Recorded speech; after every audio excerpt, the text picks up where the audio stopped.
ใส่เจ้าโลสวีดันฮัลโหลอยู่เซเลอร์นี่สบายดีบายดีป้าโตอ้าวแต่โดนแล้วเนาะบ่ได้โทรหาเอ้ามันไผอันนี้อาน้อยเอาแล้วเก่งมากลูกคือบ่เจอหน้าเปลี่ยนแฮงเลยบัดนี้เนาะไฟก็ใหญ่กันแล้ว โอ้ยไปสวัสดีนางน้อยสบายดีเด้อสวัสดีลูกหล่ะนี่ใช้น้องกัญญาดินี่ใช้นี่ป้าลูกหล่ะข่อยก็อยู่หลังฉบับนี่สวัสดีลูกหล่ะอ่าฮะเป็นใครเป็นไข้อีกแล้วโอ้เลยยเป็นไข้ตลอดแท้นี่ป้าตัวสิเป็นเดือนเลยได้นี่เนาะ สวัสดีอ้ายโอ้ไปทางใดบ่ได้ไปหาเหยื่องบ่บ่มาแต่ไม่ใช่มานะแต่เมืองเออเอาบ่ เนี่ยนี่น้ำค่อยได้ยีบ่ได้ทำนี่โอ้สกปรกน้ำมันเป็นดิน ให้งวด มึง ไปกินข้าวกับหยังมื้อนี่ เอากันป้าอ๋อไปหาปลาลูกหล่ะ บ่ได้ค่ะบ่ได้ ไปหาปลา ลูกปลาให้ อ๋อปลา ลูกนะ ขาแล้วผมอ่ะ ลุงมาละปลา นั่งเล่นน้ำแม่ในคุนี่ น้ำสิหนึ่งเขาสีมาเข้าก็เป็นหนึ่งเขาโอ้ ไม่ได้ไปเราไปสอบตายก่อนเลย เป็นไง ค่ะหนึ่งสิ อ่าคือเรื่องระบบไฟใส่โอเคบ่น้องลินดา เดี๋ยว ตัวยัง ระบบไฟใส่โอเคบ่ โอเค อ่าคือมื้อวานมื้อซื่อนั้นพี่น้องเอ้ยเนาะคือทางพี่เจี๊ยบเพิ่นได้ให้ทางบ่น้อยนี่ไปให้สร้างเพิ่นแปลงไฟหรือว่าเอาตู้เย็นลงมาลุ่มพี่น้องเอ้ยเนาะหรือว่าสำเร็จเสร็จสิ้นไปที่เรียบร้อยพี่น้องเอ้ยถือว่าใส่โอเคเขาดาฝนบ่ได้ตกบ่ ไม่ได้ตกเลย เออ ไม่ได้ตกเลย อย่าว่าคิดอย่ามันพระใส่ตู้เย็นใครเบิ่งดูตู้เย็นน่ะ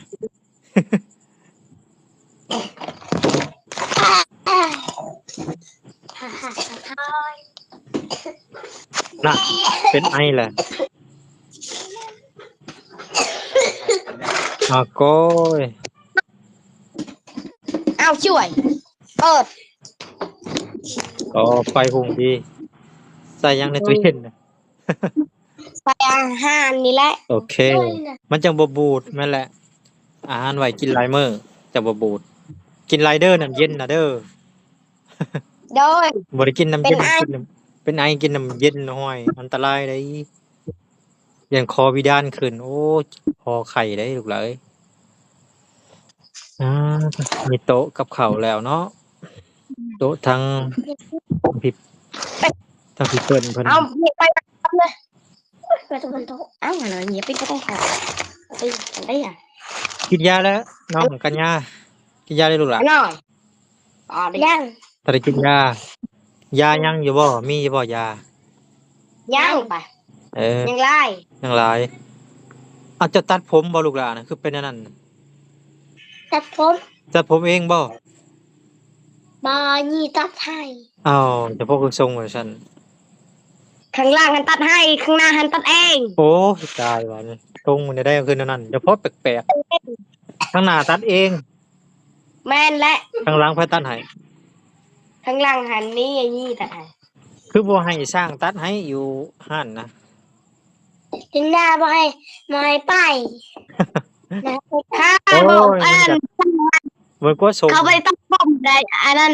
ไอ้น้อย ฮะ เขาต้องแบบอีหยังค่ะเขาตัดผมทรงผมอันนั้นเด้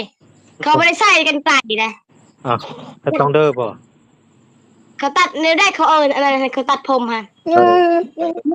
ยดไงเขาได้ฮะ โอ้ เขาตัดผมมันอีกไอ้น้อย เออนั่นบ่ตัด โดเพราะว่าเขาได้ไปแล้วเขาไม่ได้ตัดก็เลยมือ เอาถาขึ้นไปสิตัดให้ดอกเอาทรงแบบใดทรงหัวทรงหางต่อหรือทางหางปวก อัดโบ เอาหางปวกเลยเนาะตัดให้อะเออ เขาจะมันงานทำไรหน่อย เจ้าปากันปิดเทอมแล้วบ่หรือยังปิดเรียนแล้ว ยัง ยังบ่ได้ปิดเรียนบ่ ฮะ ยังบ่ได้ปิดโรงเรียนบ่ ปิดแล้ว2-3 อาทิตย์ อ๋อปิดแล้วปิดโรงเรียนแล้วสิพากันไปใช้ลูกหล่ะ ไม่ได้ไปใส่ บ่ได้ไปใช้บ่ ไม่ได้ไป อยู่บ้าน อยู่บ้าน เออ ต่างยิงคอยสาวมันคอยมันคอยอย่างนี้ คิดว่าไปปิดเทอมแล้วสิไปหาเฮ็ดเวียกบ่ได้ไปเฮ็ดเวียกบ่ เฮ็ดวิ่งก็ใส่ จักแลแถวบ้านบ่มีบ่ ก็ Ada mulai balik gua loh. Terus ก็อยากเลยจ้ะ kanan lah kan betul. ให้เรียกอยู่บ้านไปค่ายเครื่องใส่แม่เดือน ใครเครื่องช่วยไผ Saya đây. ใส่เอื้อย Như thế. อ้าวอยู่ซุ่ม อยู่ซุ้มๆนี่บ่ Sampai อยู่ nah. จีดนี่ไป ไปขายเครื่อง Ini ada yang mana nih? มาขายผักพี่มาบ่มาขายผักนำ มา มาขายผักน้ำใหม่นี่สิพาขายผัก มา นี่ไปเป็นแม่ค้ามาบ่ ฮะ เดี๋ยวสิไปหับเอาเด้อ เลย เอามาขายผัก ให้ น้ำน น้ อ อง ง มาขายผักน้ำนอกนี่มาขายผักอยู่ตลาดในบ้านอ้ายนี่ไปตลาดนัดหรือว่าขายผักอยู่ตลาดก็ได้หรือเจ้าจะขายน้ำบ่ขายหยังขายเครื่อง ไปสิค่ายพัก อ๋อขาย เขาได้เขาได้ อันยังเท่าไหร่มัดหนึงบ่ อืม มี5,000 10,000กีบ ฮะ 5,000กีบ10,000กีบลูกหล่ะ 5,000 แม่น5,000กีบ มาขายผักอยู่บ้าน มันไม่ได้นะ มาขายผักพอได้ซื้อขนม อัก พอได้เอาเงินไปโรงเรียน ไอ้เลย โดย เดี๋ยวซ้ายไปค่ายพัก ฮะ เดี๋ยวซ้ายไปค่ายพัก มาขายอยู่บ้านพี่แหล้ว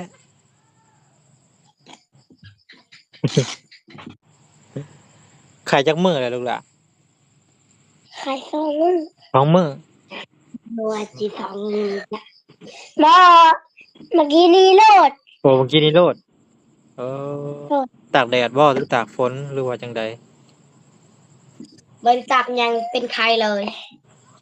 มักเป็นเนาะไข่นี่เนาะแป๊บเดียวเป็นแป๊บเดียวเป็น แมนนังลอยก็เป็นบิลลี่ก็เป็น โอ้ต่างมักเป็นไข่เอายังติดหูดังนะ ยังติดหูดังนะ เป็นอะไรนะ เป็นไอมันพร้อม วินหัวนำกินแล้วยาคือยังบ่กินใช้มีอยู่บ่ กินยังบอกกินเลยนะยังมาทันกินแล้วก่อนมันจะกินเมื่อกี้นี่ ยา น้องไอ้บุญพรกันนะทุกอย่างต่อเป็นจานก็จะรอยเวียนกินต้องด่าไฟอยากอะไรเงาเราขี้มูกที่เราเม็ดมวย5 เม็ดไม่ได้กินไม่ได้เลยถ้าให้ฟันไปจานนิดนึงไปดูไอ้เจ้าไอ้ตอนเคียร์ด้วย อืม ไอ้ฟันจานดูอีกสักมันก็เจอ เฉพาะจังหวะที่เป็นไอนี่โทรศัพท์ตกเลยบัดนี้ ตกแตกเลยครับ ใส่เคสแล้วบ่มีอยู่บ่เคสมันน้องลิดา ฮะ กรอบโทรศัพท์มีอยู่บ่ เขตมีเขต แล้วก็ติดฟิล์มพร้อมติดแล้ว ฮะ ติดกันหน้าจอแตกเด้กันหน้าจอแตกนะ ติดอยู่แล้วไอ้น้อย โอเค อย่าเปิด ลองขี้โมงย่อยใส่หน้าโทรศัพท์เด้อ ขี้โมงย่อยใช่ แล้วอีเดียกรีนเลยให้ได้ห้านแห้งนะนั่นก็ค่อยคือพักเลยนะ ฮ้อนบ่ ใจ จะฮ้อนหรือหนาวตอนนี้ลูกหล่ะ คอยหน้า หนาว จะอาบน้ำบ่มื้อนี้ บอกกันไปนี้คอยอาบกันนั่งเลยคือเราไม่ได้เป็นไข่นั่นแหละ ขาล้างไข่ละเสร็จโตเอาเด้อบ่อาบน้ำเด้อเสร็จโต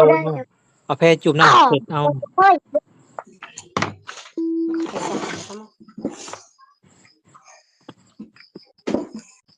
เอาอันแพจุ่มน้ำเด้อเสร็จโตเอาแล้วก็อ่านอนตอนบ่ได้อาบน้ำ เลยหอน เอาน้ำมวกแล้วก็ห่มใบวิกใบหุ่งกกหุ่งห่มเอาน้ำกินยาน้ำห่มน้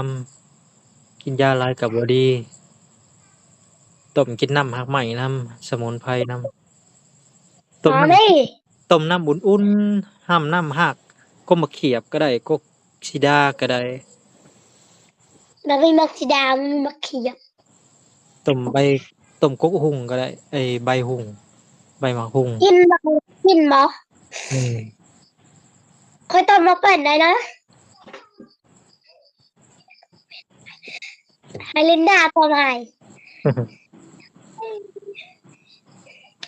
ต้มแล้วก็กินน้ำอุ่นๆก็ลดไข่น้ำอายเป็นกระเพาะก็กินน้ำอุ่นก็อยู่น้ำอุ่นน้ำแน่ น้ำอุ่นหลายๆอย่ากินน้ำเย็นเด้อกินน้ำเย็นไข่ดุเด้ ได้ด้อย ฮะ ไปชวนจ้ะเขาลักกินน้ำเย็นได้ อืม เขาลักกินเออ แฮมหนาบ่แฮมหนาบ่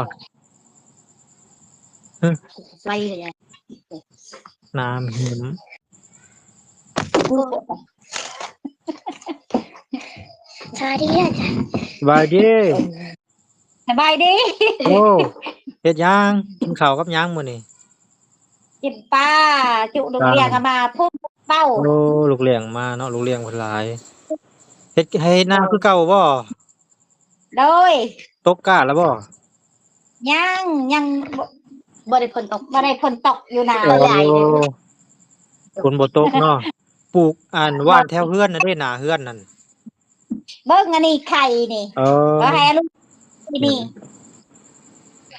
แฮมไข่จะข้นล่ะ หึ จะข้นไข่ บอกเขาว่านี่กันยานี่นอนเจ็บหัว เออ ว่าให้เป็นให้ลุงเป้าให้กินยาปลาเขาเอามาติไทยนะ เม็ดหนึ่ง ไปซักยาด้วยซักว่ายา มาวีก็เลยอ่ะขยัน ขอยยาน ซักยา คนขับดีนะมาไม่ไปเลย น้ำน้อยบ่ได้ไข่บ่ ไทยคือกันเบิ่งไอ นั่นนะ ติด มู ไข่ ลยอยแล้วละปล่อย พูดตั้งจะกัน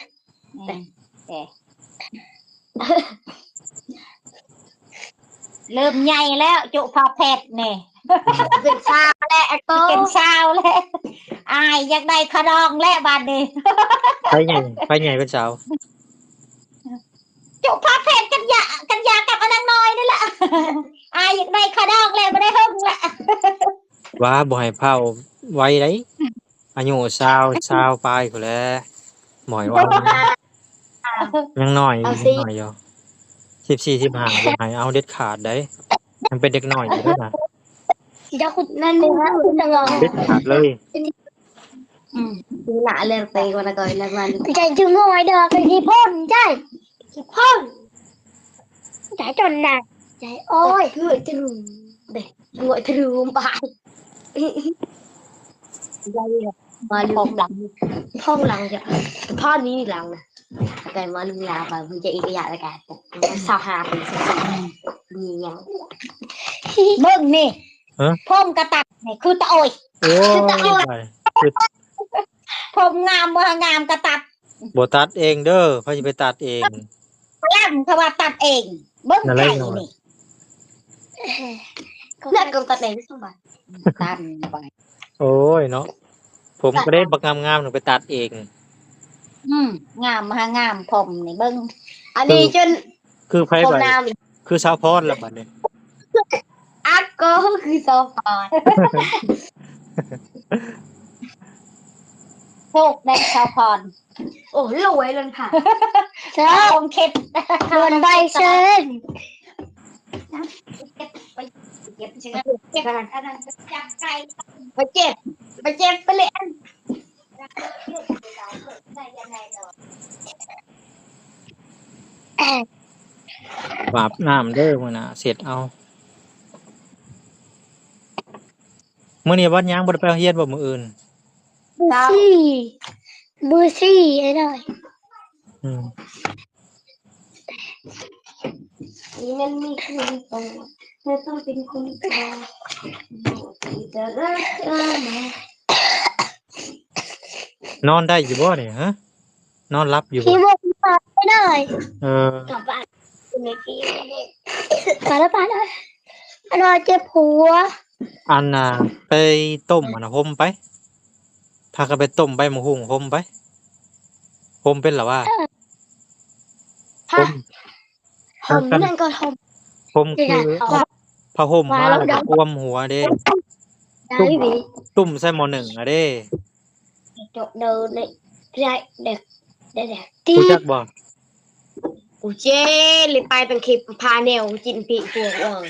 น้องลิดาน้องลิดา ยัง เจ้าเคยอันห่มบ่ บ่เคยได้ตั้งแต่เคยเป็นขายบ่เคยเลย อันต้มใบมะฮุ่งแล้วมาแล้วก็เอาผ้าห่มหรือว่าแพรนี่กวมใส่เด้ ฮะ ห่มเอา กวม อาย ใส่ มันเด้ดูดเอา ฮะ อายมันดูดเอาอายอันอายควันของอันต้มใบมะฮุ่งเด้ ได้ สูบเอาอายมันน่ะเด้อายต้มมะฮุ่งมันอายตัวละสูบเอา แป้น ป้าเจ้าสิฮู้อยู่ป้าเจ้า แล้วนี่คือเป็นไงป้าหันบ่ให้ได้ดังเดียกันผมมีอะไรแต่เสือก็ยากที่มากกว่านี้ไอ้น้อยอยู่ดีมีแห้งบ่กินนี้อย่างไอ้น้อย อันนั้นน่ะโดย อยู่ดีมีแฮงอยู่ ไอ้น้อย โดย อยากฟังว่าเพลง ร้องได้อยู่บ่เจ้าเจ็บคอ ลองได้แล้วบ่ม่วนไปเด้อมันตัดเบิ้ลไป บ่ กว่านี้ไปเด้อห้องได้แล้วบ่ม่วนไปเด้อห้องได้แล้วบ่ม่วนนะ สู่ชีวิตแห่งการอัดเสียง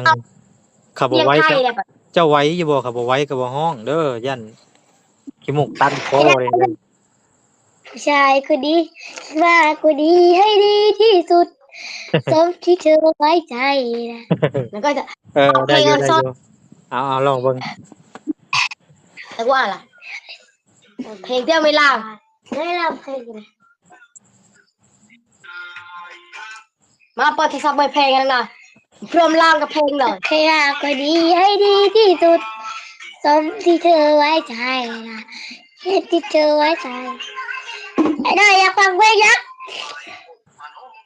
แม่ เพลงยังก็ได้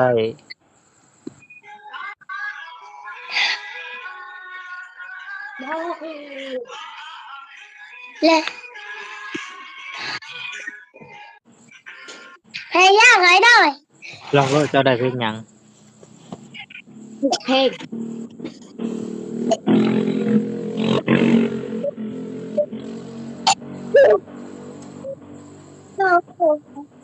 สาวลาวคนนี้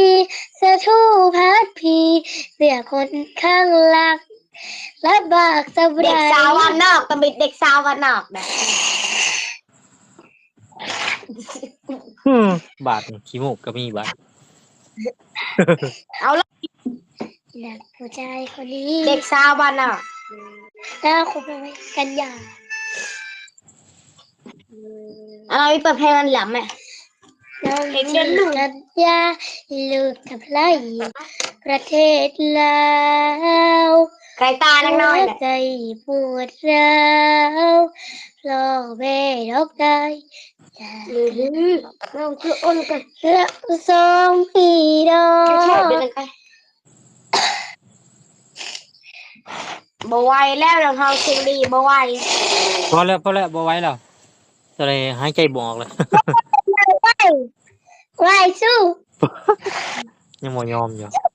เอาสู้ซะแต่กระบาดแต่บาดนี่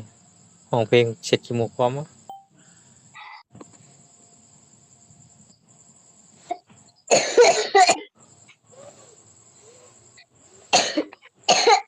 ไอ้ร้อยดาวเลย ถาม เลย เขียนหาวตัวเด็ก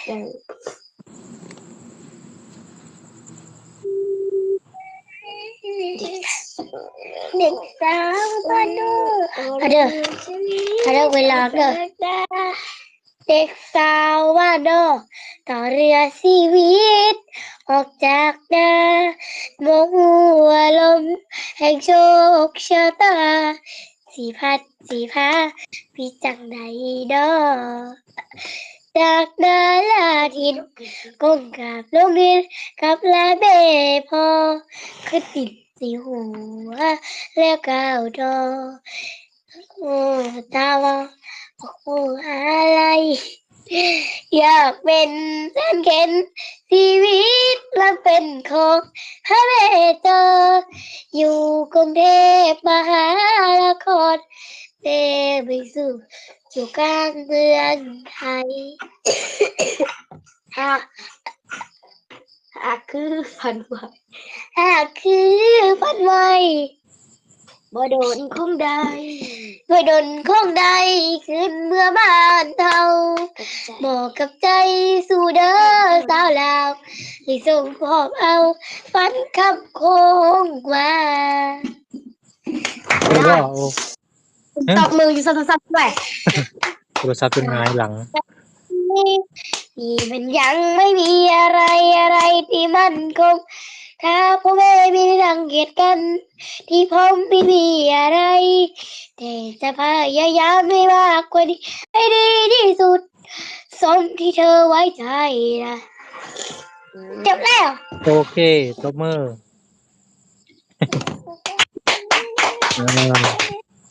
เอาพักผ่อนได้บัดนี้พักผ่อนเสียงซะตัวนี้เจ็บคออีกเอานี่หงายหลังอีกแล้ววันนี้ ไอ้ดาวเข้าใจได้ดิ พอแล้วลูกหลานเจ้าสิเจ็บคอเด้อพักผ่อน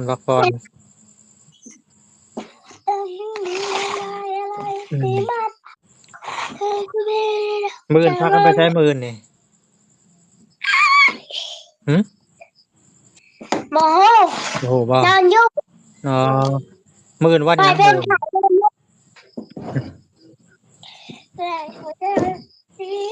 ช่วงนี้พากันหากินหยัง เด็กสาวบ้านนอกเลยนะไหมเด็กสาวบ้านนอกนึ่งไปด้วย ฮะ ยังนึ่งเพลง นั่นหนึ่งเพลงโอ้ย ยั เล่น ง เสียงเลยเนาะอีต้นคอเจ้าแหล้วเจ็บคออยู่ แฟนหน้ากระจกในเรื่องราวสับสนตีโลกกุงวนพรานหน้ากระจกไม่ใช่ใคร เป็นตัวฉันเองที่ได้บางไว้ยามร้องไห้ไรใครสักคนที่คอยเช็ดน้ำตามีแต่ภาวนาว่าวอนให้คนพรุ่งนี้ใจดีกับเจ้าสักวันเอาความเคยแพ้มาปิดแรงผลักดันความฝันจากนี้บุลมหายใจยังมีหัวใจดวงนี้ยังไม่หมดแรงแต่ความที่จะลงแข่งกันฟันเยื้อยังต่อโชคชะตาจะพาแพ้มันสักเขียนมันเคยอาจจนโดนทำหนักแน่จะเอาว่าเป็นเครื่องนำพาฝ่าทางข้างหน้าแม้ใจอาบเย็นวิธีคนเกรงไม่ว่าจะลุกคลีคลำต้องลุกให้ไวอย่าจะเดินลายยังคิดหอดใจจะไว้นะคนเกรง ก็ โอเคเดี๋ยวให้ไปอาบน้ำก็เด้อลืมคนอาบน้ำเหมือนกัน ก็ได้เลยโอ้เลย ฮ้อน เดี๋ยวมื้อหน้าสิโทรหาใหม่เด้ออยู่ดีหายไวๆเด้อลูกหลานเด้อไข้เป็นไข้เด้อหืม ไอ้ดาว โดย มืออื่นเด้อ มื้ออื่นสิโทรหาเด้อ เด้อ โอเคบ๊ายบาย สบายดี สบายดี